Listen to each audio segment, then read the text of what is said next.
All my dear masters for you మీకోసం ఛానల్కు స్వాగతం సుస్వాగతం. ముందుగా మన గురుగారైన శ్రీ బ్రహ్మర్షి పితామహ పత్రిజీ గారికి మన గురుమాతకు నా ఆత్మ ప్రణామాలు masters. Okay masters. Sir, Sri Krishna సందేశం శ్రీమద్ భగవద్గీతలో 13వ శ్లోకం గురించి మీ యొక్క సందేశం సార్. ధ్యాయతో విషయాన్ పుంసః సంగస్తేషుపజాయతే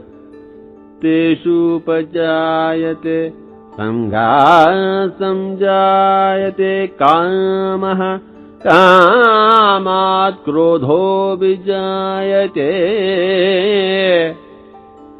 ధ్యాయతో విషయాన్ పుంసః సంగస్తేషుపజాయతే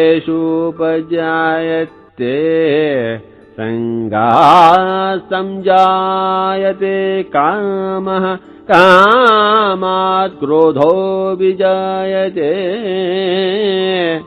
మానవుడు దేని గురించి నిత్యం ఆలోచిస్తుంటాడో దాని మీదే సంగం అంటే అటాచ్మెంట్ పెరుగుతుంది.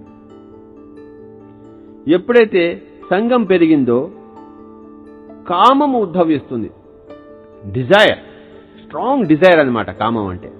ఎప్పుడైతే ఎవరైనా మన యొక్క స్ట్రాంగ్ డిజైర్ని, వాంఛిత కామాన్ని అడ్డుపడతారో వాళ్ళ మీద మన కోపం వస్తుంది.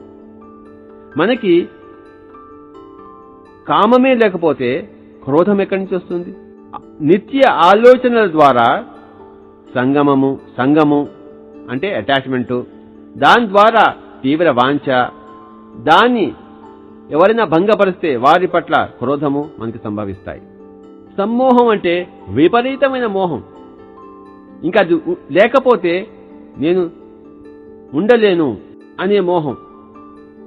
మనం కోరిన దాన్ని ఎవరిని అడ్డుపడితే మనకి ఇంకా అహంకారం విజృంభిస్తుంది. నాకు ఇంకా అదే కావాలి, అది లేకపోతే నేను బతకను అనే మోహంలో పడతాం. తద్వారా ఏమవుతుంది? స్మృతి విభ్రమః. మనం సత్యాసత్యాలు మర్చిపోతాం. అసలు పరిస్థితి ఏమిటో మర్చిపోతాం. ఎప్పుడైతే సత్యాసత్యాలు మర్చిపోతామో మన బుద్ధి నాశనం అవుతుంది.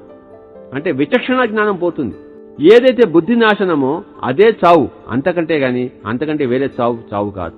ఎందుకంటే భౌతిక శరీరపు చావు కాదు. కొత్త బట్టలు వేసుకుంటాం మనం. మరి ఏది చావు అంటే మన బుద్ధి నాశనం కావడమే మన చావు. Okay sir, thank you sir.